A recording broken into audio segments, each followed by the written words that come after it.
자, 때는 조선 말기였습니다. 고종이 재위 중인 1879년 9월 2일 이 가슴과 배에 7개의 그 사마귀가 있는 한 사내 아이가 태어납니다. 아이의 부모님은요, 이 북두칠성의 정기를 받아 태어났다라는 의미로요, 아이에게 응칠이라는 아명을 지어줍니다. 자, 응칠. 이 아이의 본명은 무엇일까요? 안중근? 네.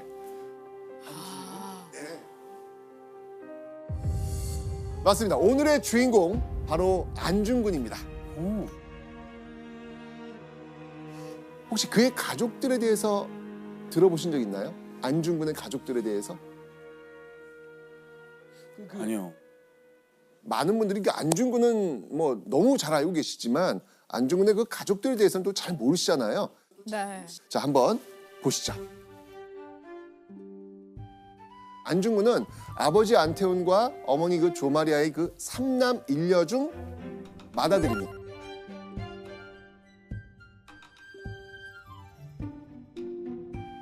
아, 첫째구나. 네. 아래로는 2살 어린 여동생 안성녀하고 그다음이 5살, 10살 터울의 안정근, 안공근을 남동생으로 좀 두고 있습니다.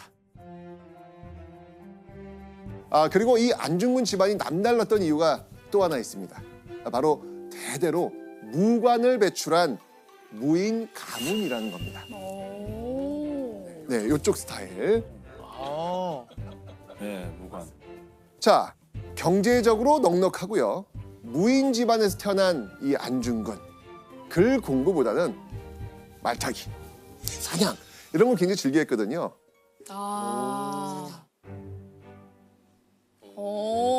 성격이 어떤지 알 수 있겠네.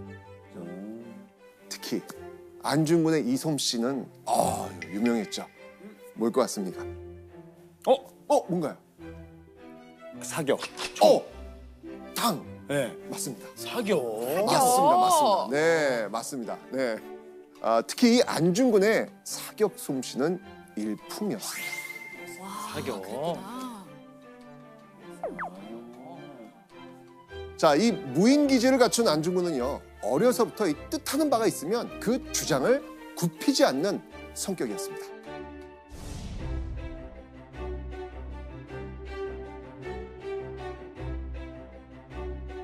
자, 이런 안중근이 16살이 되던 1894년 안중근은 결혼을 합니다. 그 당시는 뭐 15세, 16세면 결혼하니까요. 그죠? 그 상대는 황해도 양반 가문의 김아려라는 1살 연상의 규수였는데요.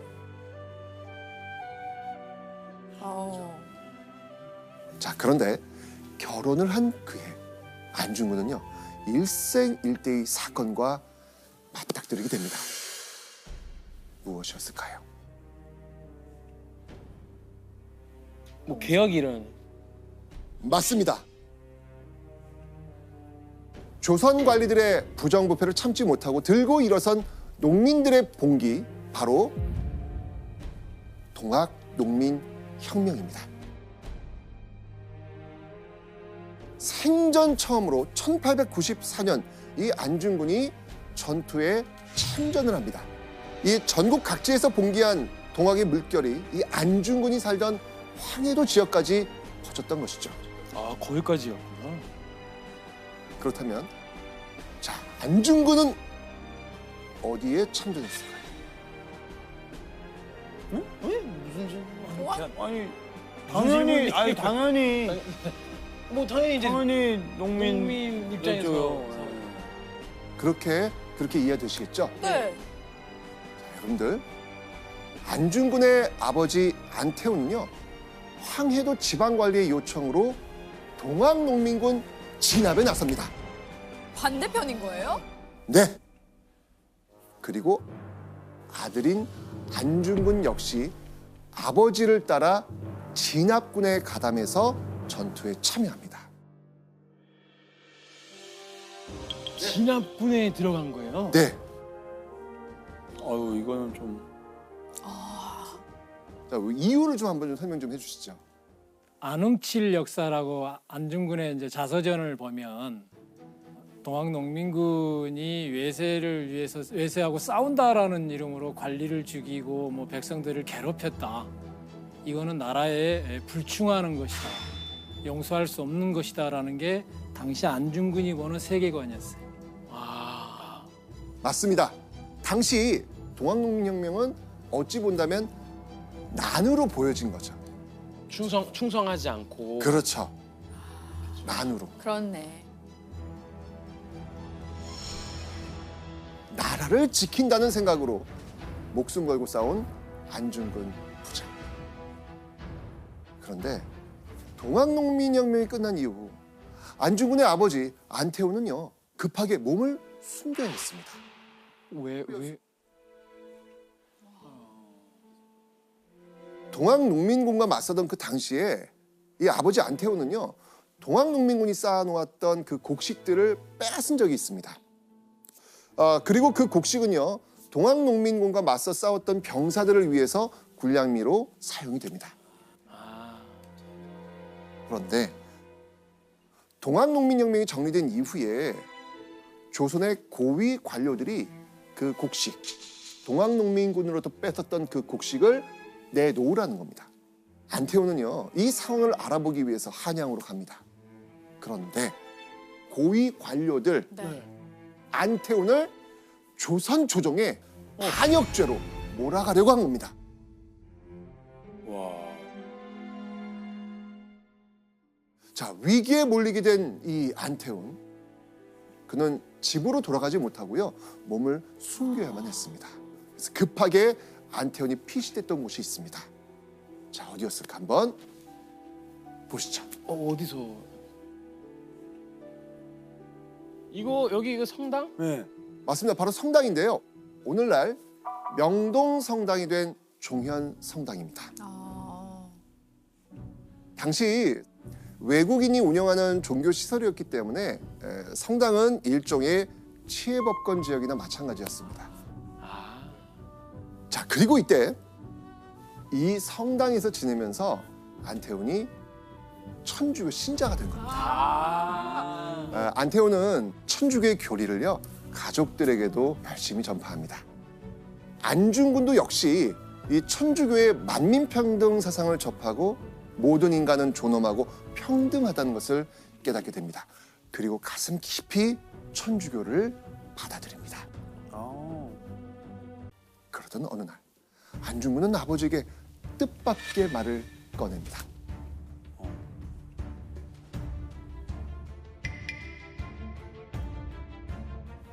아버님, 중국 상해에 한국인이 머물러 살고 있다고 합니다.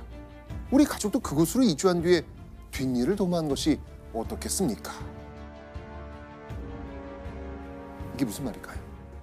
상해 쪽으로 이사 가자. 맞습니다. 먼저 당시 상황을 좀 먼저 알아보겠습니다. 이때가 언제냐면요.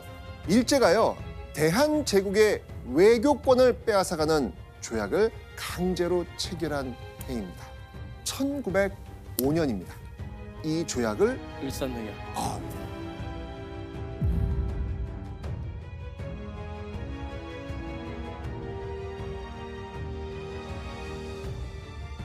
바로 이 무인기질의 안중근은요. 이 부당하고 치욕적인 현실을 가만히 두고 볼 수 없었습니다. 그래서 안중근은 일제에 저항하기로 마음을 먹은 것이죠. 그런데요. 국내엔 이미 일제의 군대가 주둔하고 있잖아요. 그 무력의 차이가 어떻다? 너무 컸다. 너무 컸죠. 너무 컸죠. 그래서 안중근은 가족들과 함께 해외로 이주해서 그곳에서 일제에 저항할 방법을 찾기로 결심했던 겁니다. 자, 이런 안중근의 제안. 아버지의 반응은 또 어땠을까요? 근데 저는 동의 안 했을 것 같아요. 근데 가족들이 많으니까 너무 위험하다고 생각을 했을 것 같아요. 그런데 이 아버지 안중근의 제안에 흔쾌히 동의합니다. 되게 깨어있는 분위기인가 봐요. 그렇죠. 자, 그렇게 아버지와 상의를 마친 안중근은요. 바로 계획을 실행합니다. 안중근은요 먼저 답사를 위해서 혼자 상해로 향한 겁니다. 상해에 갔어요. 가서 상해에서 좀 힘이 있거나 좀 잘 사는 동포들을 좀 찾아다니면서 나라를 구하기 위해 함께 나설 것을 설득을 한 거예요. 그런데 아무도 안중근의 말에 관심을 보이지 않는 겁니다. 내 마음 같지 않은 거죠. 그러니까. 그렇죠. 예. 나라를 지키겠다는 그 의지 하나로 낯선 땅으로 떠났던 27살의 안중근. 그는 동포들의 외면에 좌절하고 수개월 만에 국내로 돌아올 수밖에 없었습니다.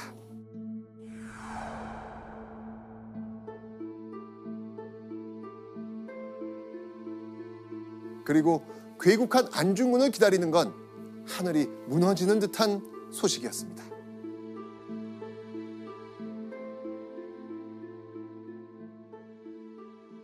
안중근의 아버지가 돌아가신 겁니다. 오.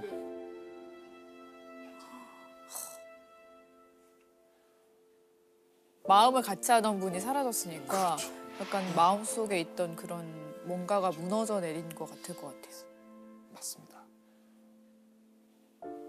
자신을 가장 잘 이해하고 무슨 일이든 지지해줬던 아버지 사망 소식에 통곡하면서 몇 번이나 까무러쳤다고 합니다.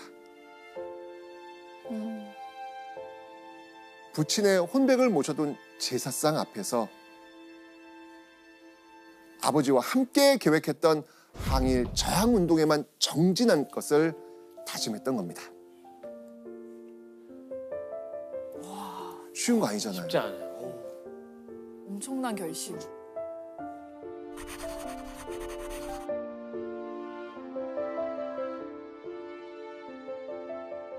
그렇게 해가 바뀐 1906년 안중근은요 가족을 이끌고 평안도 진남포로 향합니다. 당시 이 진남포는요 평안도에 사람과 물자가 해외로 나가는 창구면서 이 중국 상선이 수시로 드나드는 아주 번창한 항구 도시였기 때문입니다. 안중근은요 때가 오면 언제든 다시 해외로 망명해서 항일 운동을 펼칠 수 있도록 바다와 맞닿아 있는 이 진남포에 거점을 마련하지 않았을까 이런 생각이 듭니다. 그러니까 바로 갈 수 있겠다. 그렇죠. 자, 그리고 그때가 오기 전까지 안중근은요 우선 국내에서 할 수 있는 일을 하기로 합니다. 여기서 문제 나갑니다. 문제. 보시죠. 국내 항일 운동을 위한 안중근의 첫 번째 행보는 무엇이었을까요? 좀 첫 광범위하네요. 번째 행보. 광범위하다. 근데 이거. 강범위하지만 그동안에 그거를 봤을 때 추측할 수 있는 거는 그 상해에 가가지고 사람들 찾았잖아요. 네. 이제 그 근처에 국내에서 사람들을 찾기 시작하는 거죠. 그게 첫 번째 맞지만 좀 너무 광범위하지 않아요? 찾기 위해서 무언가를 해야 될 것 같은데. 맞습니다. 조나단 오답. 정답. 네. 같이 그 사람들과 도모할 수 있는 장소를 마련해요. 비밀 장소 같은 곳. 비밀 장소. 뭐 그렇게 갈 수 있을 것 같지만 딱 좀 더 정확하게 정답. 네. 뭐라 해야 되죠? 그 학교? 아니면 서당? 이렇게 뭔가 알려줄 수 있는. 조나단 네. 답을 다 얘기했다가 철수했는데 오답. 그러니까. 이상한 데로 가네. 자, 도현 씨. 한글을 가르쳐요. 오답. 정답. 네네네. 학교를 지어요. 정답. 학교 줘서 한글 안 가르쳐요? 사람들에게 한글을 가르치는 건데. 당시 안중근이 당장 이 군사를 결집해서 일제와 싸우기엔 뭐 무력도 세력도 지금 마땅치 않잖아요. 그래서 안중근은 일제를 몰아내기 위해서 실력을 갖춘 인재들을 양성해야 되겠다. 이런 다짐을 한 것이죠.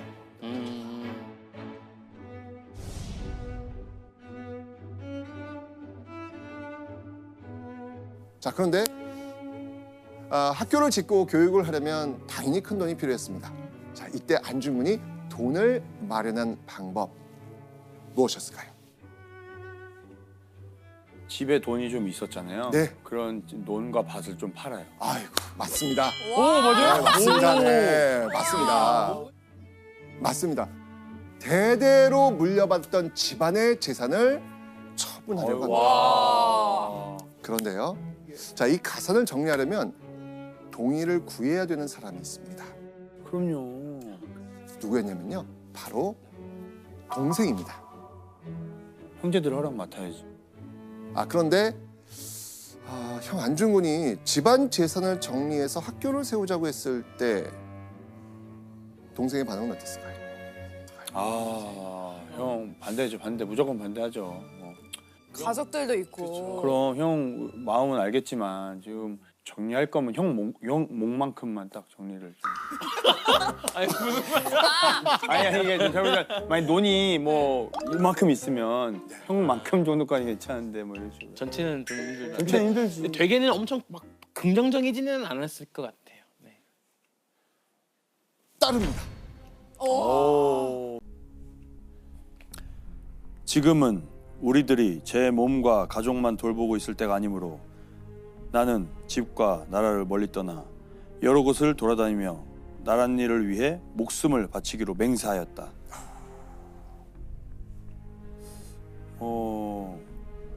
나라를 위해서 진짜 이 한번 바치겠다. 네. 그러니까 완전히 결의가 찼어요 지금. 네. 내 몸만 내 가족만 돌볼 게 아니고 이제 좀 나아가야 한다 이런 얘기인 네. 것 같은데. 맞습니다. 안중근은 본격적인 항일운동을 펼치겠다는 거였습니다. 대단하다. 대단하다. 자, 하지만 이런 결심을 할 때 안중근 눈에 밟히는 사람들이 있을 겁니다. 아우 있죠. 바로 안중근의 어린 세 자녀였습니다. 6살 딸과 3살 된 아들. 심지어 막내 아들은 돌도 채 되지 않았습니다. 정말 대단하다, 어리죠? 대단하다. 너무 어리네요. 이거는 진짜 와 정말 크신 분이에요. 큰 사람이네요. 아니, 부인도 대단한 것 같아요. 그러니까. 이렇게 어린 자식들을 떼어놓고 떠나는 안중근의 발걸음 얼마나 무거웠겠습니까? 그런데 안중근은요 스스로를 다잡으며 발길을 재촉합니다. 자, 그렇게 국내 항일운동의 한계를 극복하고 본격적으로 일제에 대항하기 위해 조국을 떠난 안중근. 자, 과연 가족을 뒤로하고 안중근이 향했던 곳 어디였을까요?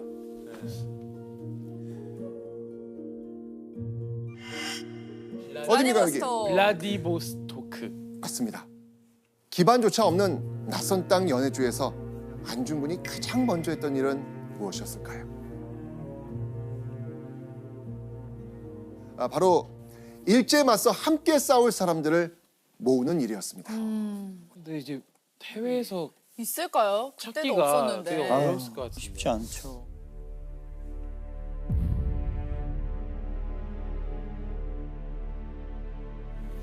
오늘날 우리 동포가 단합하지 못한 탓에 삼천리 강산을 외놈에게 빼앗기고 이 지경이 되었도다.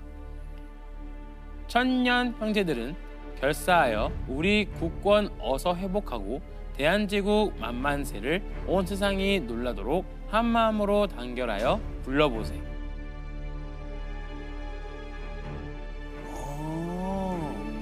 어떤 내용? 신문에다가 이렇게 낸 거예요? 그렇죠. 그러니까 뜻을 함께할 사람들을 구한다라는 거네요. 맞습니다. 안중근의 절절한 심경이 담긴 글에 감명을 받았는지 연해주 동포들이 하나둘 모여들기 시작합니다. 자, 그렇게 1908년 4월 안중근은요 기존의 연해주에 자리 잡고 있던 인사들과 연합해서 드디어 항일 의군 부대를 조직합니다.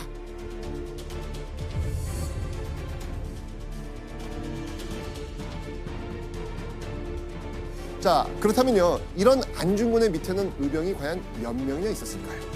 몇 명이나 모였을지도 모르니까. 수십 명. 수십 명. 약 300여 명. 우와, 300여 명이요? 엄청 많은데? 교장 선생님이었던 안중근이 총을 쥔 의병이 된 순간이었습니다.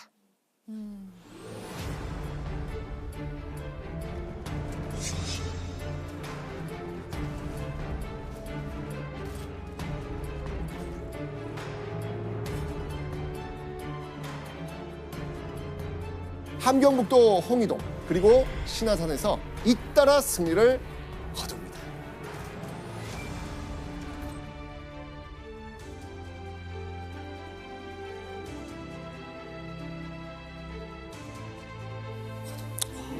근데 어떻게 그렇게 잘할 수가 있죠? 사실 이 마주친 일본군이 소규모로 움직이고 있었던 데다가 이 안중근 의병부대가 기습적으로 공격했기 때문에 가능한 승리. 하여튼 뭐 이런 의병 활동에 있어서는 늘 게릴라 작전 이런 게 굉장히 중요하잖아요. 네. 이런 게 굉장히 유효했던 겁니다. 그들은요 곧이어 영산에서 세 번째 전투를 벌이게 됩니다. 자, 이곳 영산 안중근 의병 부대 결과는 어떻게 했을까요? 이어서 승리. 참패를 당합니다. 참패를 당합니다. 얼마나 처참한 패배였냐면요. 300여 명 중 20여 명만이 겨우 생존할 정도입니다. 20명만요? 너무 많이 네. 잃었는데요? 그렇죠.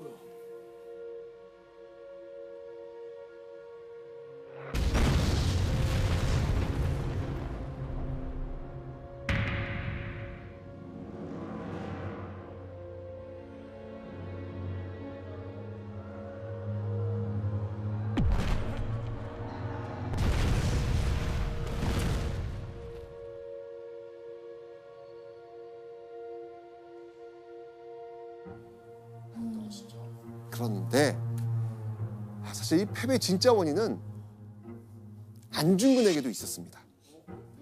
패배의 원인? 네. 사실 이 홍이동 신화산 이 앞선 전투에서 안중근 부대는요 승리했다 그랬잖아요. 네. 이 과정에서 일본군과 일본인 상인들을 포로로 붙잡게 돼요.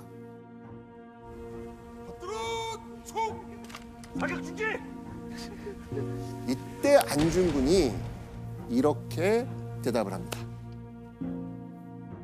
전쟁 포로는 죽여서는 안 된다는 만국공법 모르십니까? 풀어주시오.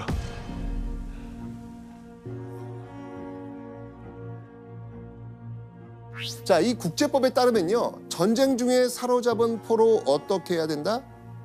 풀어줘야 된다. 맞아요. 네, 죽여서는 안 됩니다. 된다. 안중근은요 이런 원칙과 함께 또 자신이 믿고 있던 천주교의 박애주의도 지키려고 했습니다. 그래서 안중근은 일본군 포로들을 그냥 석방한 석방한 거예요. 거예요. 그럼 그 석방한 그 군인들이 위치나 등등 상태를 다 보고를 한 거죠. 그렇죠, 그렇죠. 안중근에게 풀려난 일본군 포로들이 안중근 의병부대의 위치를 일본군에게 알린 겁니다. 위치를 정확하게 파악하고 기습적으로 공격해온 일본군에게 안중근 의병부대는 너무나도 쓰라린 대패 참패를 당했던 것이죠.